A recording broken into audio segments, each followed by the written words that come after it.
సందర్భాలు అన్నీ అందరికీ తెలియజేయమని నేను అనుకుంటున్నాను. దానికి ఉదాహరణ ఆఖరిని ఉత్తరాఖండ పొద్దున ఉదయం చదివించారైన అది అందరూ కవర్ చేయలేదని నేను ఇంటికి వెళ్ళిన తర్వాత అడిగాను, అవునయ్యా అది అందరూ చెప్పలేదని, అది కొంతమంది కవర్ చేస్తారు అని చెప్పాను అన్నా. చాలా సంతోషం అండి అని చెప్పానన్నా. ఈ వారం రోజులు కూడా మీరందరూ కూడా భక్తి శ్రద్ధలతో వచ్చి ఈ కార్యక్రమాన్ని దిగ్విజయం చేసినందుకు మీకందరికీ కూడా ధన్యవాదాలు తెలుపుకుంటున్నాను. అలాగే దాసు గారు తమ్ముడు అడిగిన మాట కాదనకుండా మనకి ఈ డేట్ ఇచ్చినందుకు వారికి కూడా మా ఫ్యామిలీ తరఫున, మా గ్రామ ప్రజల తరఫున, అందరి తరఫున కూడా కృతజ్ఞతలు జరుపుకుంటున్నాను. ఇప్పుడు తమ్ముడు సమీక్షలు మళ్ళీ ఏడాది కూడా 3వ కార్యక్రమాన్ని కూడా చేద్దామని చెప్పని దానికి ఆయన సమ్మతి కూడా ఇండైరెక్ట్గా తెలియజేశారు. దానికి వారికి కూడా మరొకసారి కృతజ్ఞతలు తెలుపుకుంటున్నాను. ఇక రేపటి కార్యక్రమం గురించి చెప్పారు.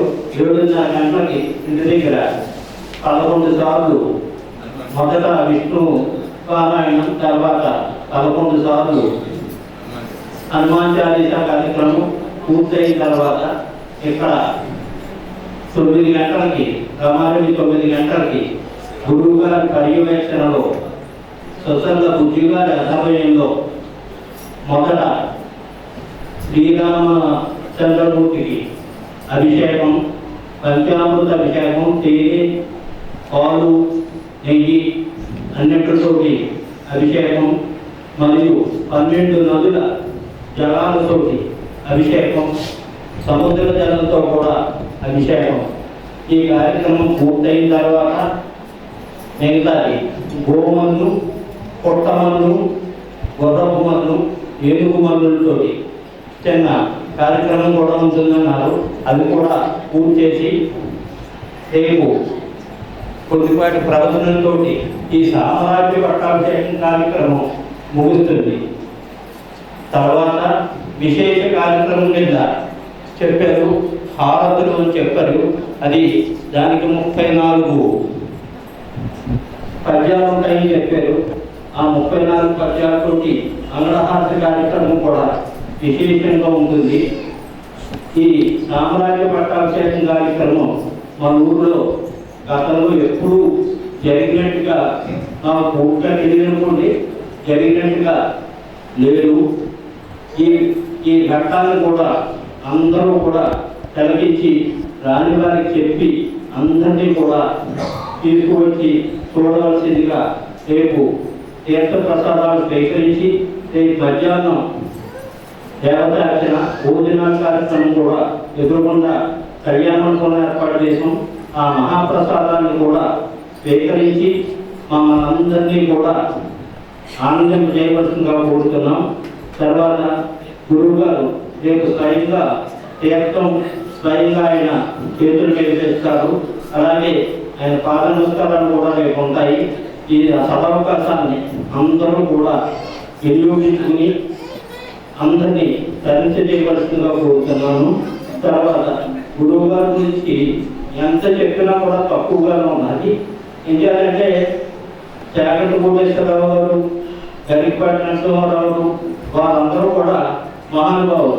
అతి త్వరలో మా గురువు గారు కూడా వారంత ఉన్నత శిఖరాలను కావాలని ఆ భగవంతుడు మనస్ఫూర్తిగా మా అందరి తరఫున కూడా ఆ భగవంతుని ప్రార్థిస్తున్నాను. గత ఏడాదికి ఇప్పటికీ అంటే నాకు పూర్తి నాలెడ్జ్ లేకపోయినా జస్ట్ నా వెనుకటి నాలెడ్జ్లో గత ఏడాది చెప్పిన ప్రవచనానికి ఈ ఏడాది చెప్పిన ప్రవచనానికి ఆ లింకులు ఒకదానికొకటి భారతంలో ఇప్పుడు మనం చెప్పింది రామాయణంలోకి భారతంలోకి సప్తాహంలోకి అలాగా వెరైటీలన్నీ కూడా అన్నీ కూడా ఆయన అవలేదుగా, అలాగే భగవద్గీత శ్లోకాలు అన్నీ కూడా అవలేదుగా చెప్తున్నారు, కన్ఫ్యూజ్గా కాకుండా మెయిన్ క్లారిటీ. అది ఒకదాంట్లో ఒకదానికి చాలా క్లారిటీగా కనిపించారు. అది భగవంతుడు అందరికీ ఎప్పుడో వరం, మన గురువు గారికి ఆ వరం భగవంతుడు కల్పించాడు. దానికి మనం చెప్పాను నేను, కారణ జన్ముడు అంటారు కొంతమంది. ఆయన కూడా నా దగ్గరని కారణ జన్ముడే. ఎందుకంటే ఆయన జన్మం, ఆయన పుట్టిన రోజు వినాయక చవితి రోజు. అలాగా ఇప్పుడు అందరూ శరీరంగా ఆపరేషన్ ముహూర్తం పెట్టింది నేర్చుకుంటున్నారు. అలాంటి జనం కావాలి. అలాంటి వినాయక చవితి రోజున ఆయన జననం జరిగింది. 15వ ఏటన మామూలుగా రోజు ఇష్టాగోష్ఠులు చెప్తున్నారు మాట్లాడుతున్నప్పుడు. 17వ సంవత్సరం వరకు ఆయనకి ఆధ్యాత్మిక క్షేత్రం చాలా తక్కువగా ఉంటుంది. ఓన్లీ విష్ణు సంవత్సరం పారాయణ అంటే ఆ గురువారితో పాటు అప్పుడప్పుడు వెళ్ళేవారు. తర్వాత అంత దీక్షతోటి అన్నీ కూడా ఆయన అన్ని రకాలుగాను మన గురువు గారి ద్వారా నేర్చుకుని ఆయన ఒకసారి నా పుస్తకం చూసారంటే ఆయన జ్ఞాపకం అయిపోతుంది. జస్ట్ హెడ్లైన్స్ గురించి ఆ పుస్తకం పెట్టుకున్నారు అన్నాయని, కానీ అది చూసి చెప్పడం మాత్రం కాదు. నేను అడిగే ఈ పుస్తకం ఏమిటంటే ఇది జస్ట్ ఫార్మాట్ చేయండి, ఓన్లీ హెడ్లైన్స్ కాకపోతే వేరే ఏమి కాదు అని చెప్పారు మామూలుగా. అలాంటి ఇప్పటి వరకు వేలలో చేసేదాన్ని భావిస్తున్నారు, వందలో భాగం. అలాంటి గురువు గారిని భగవంతుడు ఆయన ఆరోగ్యాలతో, అష్టైశ్వర్యాలతో, భోగ భాగ్యాలతో, సుఖ సంపదలతో తొలుతూ ఉండాలని ఆ భగవంతుడిని మనందరి తరఫున మరీ కోరి ప్రార్థిస్తున్నాను. రేపటి రోజున ఈ కార్యక్రమాన్ని అందరూ వచ్చి ఈ తీర్థ ప్రసాదాన్ని తీసుకుని, మహాప్రసాదాన్ని తీసుకుని అందరూ కూడా తరించవలసిందిగా కోరుతూ ఈ సర్వకాలం ఇచ్చిన భక్తులందరికీ నా నమస్కారాలు. గురువు గారికి ఇంత వింత ఎక్కడ కాలచేతమైంది. ఆయనకి మరొక్కసారి మన అందరి తరఫున శిరస్సు వచ్చి బాగా తర్వాత చిన్న వినపం గురువు గారికి శ్రీరామ రక్షా స్తోత్రం అక్కడ చేయించున్నారు. కొంతమంది భక్తులు కోరేరు ఆ రక్షా స్తోత్రం రేపు ఒక్కసారి మన అందరి చేత కూడా చేయించండి. అలాగే గురువు గారితో మాట్లాడతానని అన్నాను. ఆయనకి వివరిస్తున్నాను, వీలుంటే సహవాసం ఉంటే ఇక్కడ కూడా ఒకసారి చేయించమని అందరి తరఫున కోరుతున్నాను. మాకు ఇచ్చినటువంటి అప్పల రవి గారికి ప్రత్యేకమైనటువంటి కృతజ్ఞత తెలుపుతున్నాను. ఎందుకంటే మా చిన్నతనం మా పితామహులు ప్రపితామహులు వాడు కామేశ్వర జమీందారు జయించాడు. 14 సంవత్సరాలు రామాయణాన్ని చెప్పించి 15వ సంవత్సరంలో సామ్రాజ్య పట్టాభిషేకం చేశారు అని కామేశ్వర జమీందారు గారు చేశారు. 14 సంవత్సరాలు రామాయణాన్ని చెప్పించి 15వ సంవత్సరంలో కొత్తూరు వెంకట శాస్త్రులు గారు చెప్పారు. 14 సంవత్సరాలు 15వ సంవత్సరంలో సామ్రాజ్య పట్టాభిషేకం చేసి కోనసీమలో ఉండేటువంటి గోదావరి మధ్య ఉండేటువంటి వాళ్ళు ఆ భోజనం చేయనటువంటి వాళ్ళు ఎవరు లేరని మా పితామహులు ప్రపితామహులు వాడు చెప్పేవారు.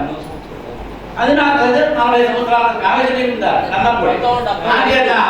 అలాంటి అవకాశాన్ని ఆ రోజుల్లో వాళ్ళని పిలిస్తే మళ్ళీ మనకి అప్పన్ రవి గారు యాత్రిచ్చినది ఎలా ఉందంటే రామాయణం ఆయన చెప్పినప్పుడు 7 గంటలు కొండలో ఎదురు పెట్టినట్టుగా అసలు దాసు గారు చెప్పిన రామాయణాన్ని వినాలంటే ఆ ఎపిసోడ్ చూడాలి, వినాలి. అసలు అయ్యా బాబా అసలు ప్రతి సెకండ్కి ఎంత మృదువుగా చెప్తారంటే అసలు ప్రతి దానికి ఉపమానం. జానకీదేవి ఆ నానబట్టి చూస్తుంటే ఆ సుమంతుడు అంటాడు, ఏమిటయ్యా ఇవాళ తింటావేమిటి, ఈ కౌశల్య ఈ కైకి తల్లి కేశ మహారాజు భార్య అది కూడా కనరాలి. నిజంగా మాటలు ప్రతి మాటని నానబట్టలు ఇచ్చుకుంటుంటే సీతాదేవి అడుగుతుందా ఎలా వాల్మీకి అని చెప్పాడు. ఉరి బంధాన్ని చూసి లేడి ఏ విధంగా అయితే వెనకొస్తుందో ఆ నానబట్టలు చూడగానే సీతాదేవి వెనకొచ్చిందిట. రాముడు ఆ బట్ట మీద బట్ట కట్టాడు రాముడు జానకీదేవికి. ప్రతి ఆయన వినాలి. రామాయణాన్ని దాసు గారు చెప్పిన శాకండి కోటేశ్వరరావు గారు ఒక వంతు, వెంకపాటి గారు ఒక వంతు, గుడివాడ గారు ఒక వంతు, ఖచ్చితంగా దాసు గారు ఒక విధమైనటువంటి శైలి. దాంట్లో అనుమానం ఏమి లేదు. అమ్మాయి గారిలో మాతాయి గారు రామాయణం చెప్పించినప్పుడు ప్రతిరోజు వినివాళ్ళం. నేను రేవతి గారు మీ అమ్మగారు వీళ్ళు వింటుంటే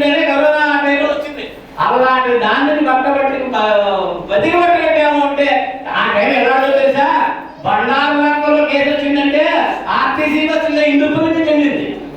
అంతా కరోనా టైంలో అంచేత అలాంటి టైంలో భగవంతుడు రామాయణాన్ని మా గురించి మా రవి గారి యొక్క మనసులో ప్రవేశించి ఇంతవరకు ఈ కార్యక్రమాలు చేయించడం మరొక్కసారి రేవతి గారికి, రవి గారికి, వారి కుటుంబ సభ్యులకి వెనకాల ప్రోత్సాహం చేసిన అందరికీ కూడా దాస్ గారికి ప్రత్యేకమైన నమ్మూరు కాళీవాసాశ్రమ మాతాజీ గారికి మరొక్కసారి నమస్కారం తెలియజేస్తూ ఈ మాట నాన్నలో ముగిస్తున్నాను. హరి వాసుదేవ్. ఈ కార్యక్రమం ఒక వారం రోజుల నుంచి జరుగుతున్నటువంటి శ్రీ రామాయణ సంవత్సరం అంతా కూడా యూట్యూబ్ లో వస్తుందండి. శ్రీ అడిగంటే రామాయణం శ్రీ రామాయణం అంబాజీపేట శ్రీ రామానుదాస్ అని టైప్ చేయగానే యూట్యూబ్ లో మొత్తం అన్ని ఎపిసోడ్లు కూడా వస్తుందండి. ఈ వారం రోజుల్లో రానివారు ఇంట్రెస్ట్ ఉన్నవారు ఒక్కొక్క కోడ్ రానివారు అందరూ కూడా అందులో కూడా వీక్షించుకొని చిన్న అనుభవం తీసుకుంటున్నాం.